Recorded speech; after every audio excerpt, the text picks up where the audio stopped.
कल्पना करा, तुम्ही तुमच्या ऑफिसमध्ये किंवा व्यवसायात सर्वात जास्त मेहनत करता. तुमच्याकडे सर्वात जास्त टॅलेंट आणि ज्ञान आहे.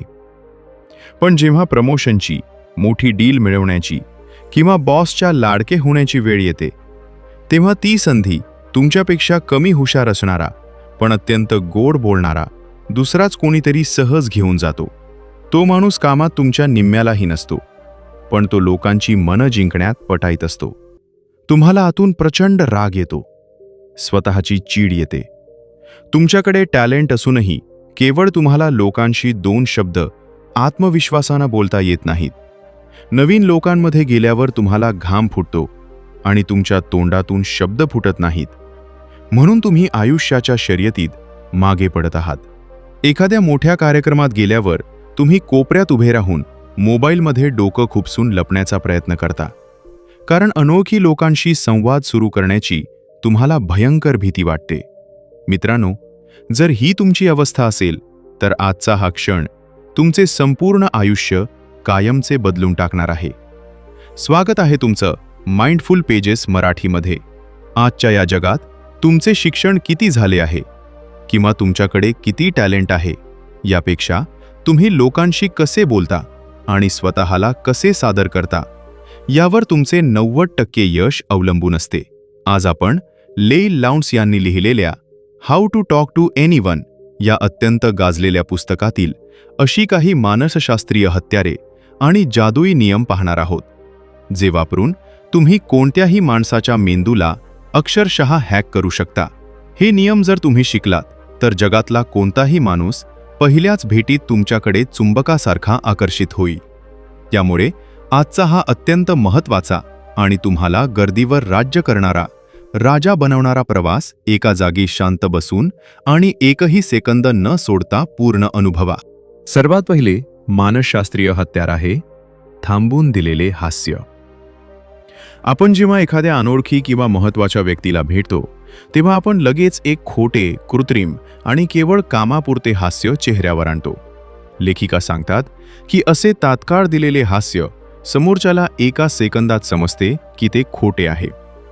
यावर उपाय म्हणून त्यांनी एक अत्यंत भन्नाट पद्धत सांगितली आहे. जेव्हा तुम्ही एखाद्या नवीन व्यक्तीला भेटता तेव्हा लगेच हसू नका. 1 सेकंद थांबा. समोरच्या व्यक्तीच्या चेहऱ्याकडे अत्यंत शांतपणे आणि भेदक नजरेने पहा. तो माणूस तुमच्या डोक्यात साठवून घ्या आणि मग त्यानंतर एक अत्यंत मोठे, उबदार आणि खऱ्या अर्थाने आतून आलेले हास्य तुमच्या चेहऱ्यावर येऊ द्या. हे हास्य इतके मोठे असले पाहिजे की ते तुमच्या चेहऱ्यावरून वाहून तुमच्या डोळ्यांतून समोरच्याला दिसले पाहिजे. जेव्हा तुम्ही 1 सेकंद थांबून हसता तेव्हा समोरच्या व्यक्तीच्या अंतर्मनाला असा थेट संदेश जातो की तुमचे हे हास्य फक्त आणि फक्त त्याच्यासाठीच आणि अत्यंत प्रामाणिक आहे. या एका छोट्याशा सवयीमुळे समोरचा माणूस पहिल्याच भेटीत तुमचा चाहता बनतो आणि त्याला तुमच्याबद्दल एक प्रचंड मोठा आदर वाटू लागतो. यानंतरची दुसरी सर्वात शक्तिशाली गोष्ट म्हणजे चुंबकासारखी चिकटलेली नजर. आपण जेव्हा लोकांशी बोलतो तेव्हा आपली नजर सतत इकडे तिकडे भटकत असते. आपण कधी मोबाईलकडे पाहतो, कधी आजूबाजूच्या गर्दीकडे पाहतो. यामुळे समोरच्या व्यक्तीच्या मेंदूत एक अत्यंत नकारात्मक संदेश जातो की तुम्हाला त्याच्या अस्तित्वाची काहीही किंमत नाहीये. लेखिका सांगतात की जेव्हा तुम्ही एखाद्या व्यक्तीशी बोलत असता तेव्हा तुमची नजर समोरच्या व्यक्तीच्या डोळ्यांना एका अत्यंत घट्ट डिंकाने चिकटलेली आहे अशी कल्पना करा. समोरचा माणूस बोलत असताना तुमची नजर त्याच्या चेहऱ्यावरून अजिबात हलता कामा नये. अगदी जेव्हा संवादात शांतता निर्माण होते तेव्हाही तुमची नजर त्याच्याच डोळ्यांवर असावी. आणि जर तुम्हाला एखाद्या कामासाठी नजर दुसरीकडे वळवायचीच असेल तर ती अत्यंत हळूहळू आणि जड मनाने वळवा, जसे काही तुम्हाला त्याची नजर सोडायचीच नाहीये. या प्रबळ आणि भेदक नजरेमुळे समोरच्या व्यक्तीच्या मेंदूत एक विशेष रसायन तयार होते. त्याला वाटते की तुम्ही एक अत्यंत आत्मविश्वासी आणि शक्तिशाली व्यक्ती आहात. या एका नजरेच्या खेळामुळे लोक तुमच्यावर स्वतःहून आंधळा विश्वास ठेवायला सुरुवात करतात. फक्त डोळे आणि हास्यच नाही, तर तुमची उभे राहण्याची आणि चालण्याची पद्धत तुमचे व्यक्तिमत्व जगासमोर न बोलता ओरडून सांगत असते. यासाठी वापरा अदृश्य दोरीचे तंत्र. कल्पना करा की सर्कशीमध्ये कसरत करणारा माणूस स्वतःच्या दातांनी एका दोरीला लटकलेला आहे. जेव्हा तो तसा लटकलेला असतो तेव्हा त्याची मान एकदम सरळ असते, खांदे ताठ असतात आणि छाती गर्वानं पुढे आलेली असते. लेखिका अत्यंत सुंदर शब्दात सांगतात की जेव्हा तुम्ही कोणत्याही मोठ्या मीटिंगमध्ये किंवा गर्दीत चालत जाता तेव्हा नेहमी अशीच कल्पना करा की तुम्ही तुमच्या दातांनी एका अदृश्य दोरीला लटकलेले आहात. जमिनीकडे बघून किंवा खांदे पाडून चालण्याऐवजी अत्यंत गर्वानं आणि आत्मविश्वासानं समोर बघून चाला. लोकांचा अशा लोकांवर त्वरित विश्वास बसतो ज्यांची देहबोली एखाद्या अजिंक्य योद्ध्यासारखी असते. तुमची ही चालण्याची पद्धत तुम्हाला कोणत्याही गर्दीत एका राजासारखे वेगळे आणि अत्यंत शक्तिशाली दाखवते. लोक आपोआप तुम्हाला रस्ता करून देतात आणि तुमच्याशी बोलण्यासाठी आतुर होतात. जेव्हा दोन अनोळखी लोक पहिल्यांदा भेटतात तेव्हा संवादाची सुरुवात अनेकदा अत्यंत कंटाळवाणी असते. तुम्ही कुठे राहता किंवा काय काम करता असे रटाळ प्रश्न विचारले जातात. समजा तुम्ही एका अत्यंत महत्त्वाच्या बिझनेस मीटिंगमध्ये आहात आणि एका मोठ्या क्लायंटशी बोलत आहात. त्यांनी विचारले की तुमचा व्यवसाय कशाचा आहे आणि तुम्ही अत्यंत कंटाळवाणं उत्तर दिले की मी सॉफ्टवेअर कंपनी चालवतो. इथेच तो संवाद आणि ती करोडोंची डील पूर्णपणे मरून जाते, कारण तुम्ही समोरच्या व्यक्तीला बोलण्यासाठी पुढे कोणताही धागा दिलेला नसतो. यावर लेखिका एक जादुई उपाय सांगतात. तुमच्या उत्तराला एक छानशी आणि रंजक माहिती जोडा. तुम्ही असे म्हणू शकता की मी सॉफ्टवेअर कंपनी चालवतो जी तुमच्यासारख्या मोठ्या कंपन्यांचा दररोज वाया जाणारा लाखो रुपयांचा खर्च एका क्लिकवर वाचवते. जेव्हा तुम्ही असे उत्तर देता तेव्हा समोरच्या व्यक्तीचे कान लगेच टवकारले जातात. तो क्लायंट लगेच अत्यंत उत्सुकतेनं विचारतो की अरे वा, ते कसे काय? तुमचे एक मोठे आणि रंजक उत्तर एका अत्यंत कंटाळवाण्या संवादाला एका मोठ्या व्यावसायिक यशात आणि दीर्घ मैत्रीत बदलू शकते. समोरच्याला नेहमी संवादाचा धागा पकडण्यासाठी काहीतरी अत्यंत मनोरंजक माहिती स्वतःहून पुरवा. अनेकदा आपण अत्यंत महत्त्वाच्या लोकांशी बोलत असतो आणि अचानक आपल्याकडे बोलण्यासाठी शब्दच संपतात. आपल्याला घाम फुटतो की आता पुढे काय बोलावे. अशावेळी पोपटाची युक्ती नावाची एक अत्यंत जादुई पद्धत तुम्हाला वाचवू शकते. तुम्हाला फक्त एवढेच करायचे आहे की समोरची व्यक्ती जे शेवटचे वाक्य बोलली आहे त्यातील शेवटचे 2 ते 3 शब्द तुम्हाला एका प्रश्नाच्या रूपात अत्यंत कुतूहलाने पुन्हा उच्चारायचे आहेत. समजा तुमचा बॉस तुम्हाला सांगत आहे की काल मी एका मोठ्या क्लायंटशी बोललो आणि त्यांनी एक अत्यंत भयंकर अट घातली आहे. तुमच्याकडे बोलण्यासाठी काहीच नसेल तर तुम्ही फक्त एवढेच म्हणायचे की अत्यंत भयंकर अट. या एका छोट्याशा प्रश्नामुळे बॉसला वाटते की तुम्ही त्याचे बोलणे अत्यंत लक्ष देऊन ऐकत आहात आणि मग तो स्वतःहून त्या विषयावर आणखी 10 मिनिटे अत्यंत उत्साहाने बोलायला लागतो. तुम्हाला जास्त विचार करण्याची किंवा नवीन विषय शोधण्याची कोणतीही गरज पडत नाही. तुम्ही फक्त अत्यंत शांतपणे त्याचे शेवटचे शब्द वापरून संवादाचा चेंडू पुन्हा त्याच्या कोर्टात टाकता. ही कला तुम्हाला कोणत्याही कठीण संवादात कधीही अडकू देत नाही. आता आपण मानवी स्वभावाच्या एका अत्यंत कटू आणि गडद सत्याबद्दल बोलणार आहोत.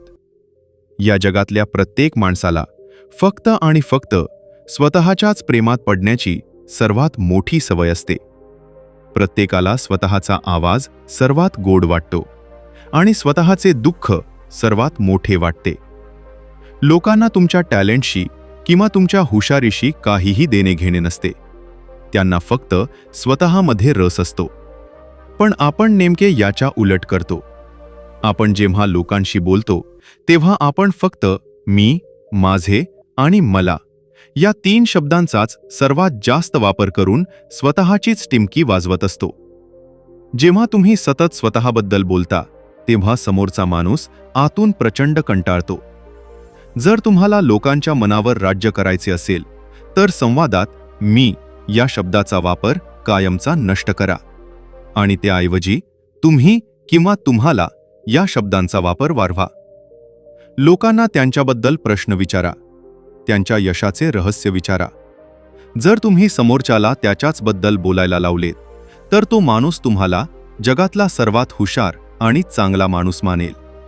उत्तम संवाद साधणारा माणूस तो नसतो जो सतत स्वतःची बडबड करतो, तर उत्तम संवाद साधणारा माणूस तो असतो जो समोरच्याला अत्यंत मोकळेपणाने स्वतःबद्दल बोलण्याची संधी निर्माण करून देतो. एखाद्या अनोळखी व्यक्तीशी बोलताना त्याला लगेच आपला जिवलग मित्र कसे बनवायचे याची एक अत्यंत गुप्त पद्धत या पुस्तकात सांगितली आहे. जेव्हा आपण अनोळखी व्यक्तीशी बोलतो तेव्हा आपण नेहमी तुम्ही आणि मी असे दोन वेगळे शब्द वापरतो. लेखिका सांगतात की जर तुम्हाला एखाद्या नवीन व्यक्तीसोबत अत्यंत कमी वेळेत एक घट्ट नाते निर्माण करायचे असेल तर संवादात जाणीवपूर्वक आपण या शब्दाचा वापर करायला सुरुवात करा. समजा तुम्ही एखाद्या मोठ्या व्यक्तीला पहिल्यांदाच भेटत आहात तर असे म्हणू नका की मला तुमचे काम खूप आवडले. त्याऐवजी असे म्हणा की मला वाटते आपण या क्षेत्रात अत्यंत चांगल्या दिशेनं काम करत आहोत. जेव्हा तुम्ही आपण हा शब्द वापरता तेव्हा समोरच्या व्यक्तीच्या अंतर्मनाला असा थेट संदेश जातो की तुम्ही दोघे एकाच बाजूचे आहात आणि तुमच्यात आधीपासूनच एक घट्ट नाते आहे. हा एक छोटासा शब्द दोन अनोळखी माणसांमधील अदृश्य भिंत एका सेकंदात पाडून टाकतो आणि विश्वासाचे अतूट नाते निर्माण करतो. लोकांची स्तुती करणं ही एक अत्यंत नाजूक आणि घातक कला आहे. तुम्ही खूप सुंदर दिसत आहात किंवा तुमचे काम जगात भारी आहे अशी वाक्ये आता खूप जुनी आणि गुळगुळीत झाली आहेत. लोकांना एका सेकंदात समजते की तुम्ही त्यांचे खोटे कौतुक करून त्यांना मस्का लावत आहात. खऱ्या आणि प्रभावी स्तुतीचा नियम असा आहे की ती स्तुती अत्यंत विशिष्ट आणि अनपेक्षित असली पाहिजे. समोरच्या व्यक्तीच्या अशा एखाद्या गुणाचे कौतुक करा ज्याकडे सहसा कोणाचे लक्ष जात नाही. जर कोणी खूप छान प्रेझेंटेशन दिले असेल तर त्याला छान बोललास असे म्हणण्यापेक्षा त्याला सांगा की तू जेव्हा त्या कठीण विषयाला एका साध्या उदाहरणाशी जोडलेस ती पद्धत मला प्रचंड आवडली. जेव्हा तुम्ही एखाद्या लहानपण अत्यंत विशिष्ट गोष्टीचे कौतुक करता तेव्हा त्या व्यक्तीला जाणीव होते की तुम्ही खरोखरच त्यांच्याकडे अत्यंत बारकाईनं लक्ष देत आहात. आणि अशी स्तुती करणारा माणूस जगात कोणीही कधीही विसरू शकत नाही. संवादाच्या दरम्यान अनेकदा समोरच्या व्यक्तीकडून एखादी मोठी चूक होते. त्यांच्या हातातून पाण्याचा ग्लास सांडतो किंवा ते बोलताना चुकून एखादा चुकीचा शब्द उच्चारतात. अशा वेळी सामान्य लोक लगेच त्या चुकीकडे बोट दाखवतात किंवा हसतात. यामुळे समोरची व्यक्ती प्रचंड अवघडते आणि तिचा भयंकर अपमान झाल्यासारखे तिला वाटते. पण जे लोक संवादाच्या कलेत अत्यंत निष्णात असतात ते अशा वेळी एक अत्यंत वेगळी आणि जादुई गोष्ट करतात. ते त्या चुकीकडे पूर्णपणे आणि जाणीवपूर्वक दुर्लक्ष करतात. जणू काही तिथे काही घडलेच नाही अशा आविर्भावात ते आपला संवाद अत्यंत शांतपणे चालू ठेवतात. जेव्हा तुम्ही समोरच्या व्यक्तीच्या पडत्या काळात किंवा त्याच्या हातून झालेल्या चुकीच्या वेळी त्याला न हसता सांभाळून घेता तेव्हा तुम्ही त्यांच्या नजरेत साक्षात देवासारखे बनता. ते तुमच्या या कृतीबद्दल आयुष्यभर तुमचे ऋणी राहतात. हे सर्व नियम वाचायला किंवा ऐकायला अत्यंत सोपे वाटतात, पण खरी अडचण तेव्हा येते जेव्हा आपण हे प्रत्यक्ष आयुष्यात वापरायला जातो. आपण नेहमी जुन्या सवयींमुळे पुन्हा त्याच कंटाळवाण्या आणि चुकीच्या पद्धतीने बोलायला लागतो. म्हणूनच संवादाची ही कला एका रात्रीत आत्मसात होणारी गोष्ट नाहीये. हा मेंदूचा एक स्नायू आहे जो तुम्हाला दररोज लोकांमध्ये जाऊन मजबूत करावा लागतो. सुरुवातीला हे थोडे कृत्रिम वाटेल, पण जेव्हा तुम्ही लोकांच्या डोळ्यात तुमच्याबद्दल वाढलेला अफाट आदर आणि प्रेम पाहाल तेव्हा तुम्हाला या मानसशास्त्रीय हत्यारांची खरी ताकद समजेल. आजपासून जेव्हा तुम्ही कोणत्याही पार्टीत किंवा ऑफिसमध्ये जाल तेव्हा तुम्ही कोपऱ्यात उभे राहून मोबाईलमध्ये लपणारे ते घाबरलेले व्यक्तिमत्व नसाल. तुम्ही छाती पुढे काढून दातांनी एका अदृश्य दोरीला लटकल्यासारखे अत्यंत रुबाबात चालाल. तुमच्या एका थांबून दिलेल्या हास्याने आणि चुंबकासारख्या नजरेने लोक तुमच्याकडे स्वतःहून खेचले जातील. तुम्ही हॉलवर राज्य करणारे एक असे व्यक्तिमत्व बनाल ज्याच्याशी बोलण्यासाठी लोक आतुर झालेले असतील. तुम्ही स्वतःच्या आयुष्याची गाडी कितीही वेगाने पळवत असलात, पण जोपर्यंत तुम्हाला तुमचे विचार दुसऱ्याच्या मनापर्यंत पोहोचवण्याची कला अवगत होत नाही, तोपर्यंत तुमचे सर्व टॅलेंट एका बंद पेटीत ठेवलेल्या खजिन्यासारखे आहे. जगाला भिडण्याची, लोकांच्या डोळ्यात डोळे घालून बोलण्याची आणि आपल्या शब्दांनी लोकांच्या मनावर राज्य करण्याची हिंमत स्वतःमध्ये आज आणि याच क्षणी निर्माण करा. लोकांशी बोलण्याच्या या अत्यंत प्रॅक्टिकल आणि जादुई नियमांचा हा सविस्तर प्रवास तुम्हाला कसा वाटला? आणि यापैकी कोणते मानसशास्त्रीय हत्यार तुम्ही आजपासूनच अत्यंत जाणीवपूर्वक स्वतःच्या आयुष्यात लागू करणार आहात, हे मला खाली कॉमेंट्समध्ये नक्की सांगा. जर या व्हिडिओने तुमच्या मनातील लोकांची आणि बोलण्याची भीती कायमची जाळून खाक केली असेल आणि तुम्हाला एक नवा आणि अफाट आत्मविश्वास दिला असेल, तर हा व्हिडिओ आताच लाईक करा. तुमचे मित्र, तुमच्या कुटुंबातील प्रत्येक सदस्य आणि विशेषतः ते लोक जे टॅलेंट असूनही केवळ बोलता येत नाही म्हणून मागे पडत आहेत, त्यांच्यासोबत हा व्हिडिओ नक्की शेअर करा. कारण तुमची ही एक छोटीशी कृती त्यांचे संपूर्ण व्यक्तिमत्व आणि आयुष्य कायमचे बदलून टाकू शकते. अशाच अत्यंत अभ्यासपूर्ण, वास्तववादी आणि तुम्हाला आतून शक्तिशाली बनवून तुमच्या व्यक्तिमत्वाला एक योग्य आणि सकारात्मक आकार देणाऱ्या जगप्रसिद्ध पुस्तकांच्या मास्टर क्लाससाठी माइंडफुल पेजेस मराठीला लगेच सबस्क्राईब करा आणि शेजारी दिलेले बेल आयकॉन दाबायला अजिबात विसरू नका. म्हणजे जेव्हा मी असाच एखादा नवीन आणि जीवन बदलणारा व्हिडिओ अपलोड करेन, तेव्हा त्याची पहिली नोटिफिकेशन थेट तुमच्या मोबाईलवर तुम्हाला मिळेल. भेटूया पुढच्या व्हिडिओमध्ये अशाच एका नवीन, शक्तिशाली आणि क्रांतिकारी विचारासोबत.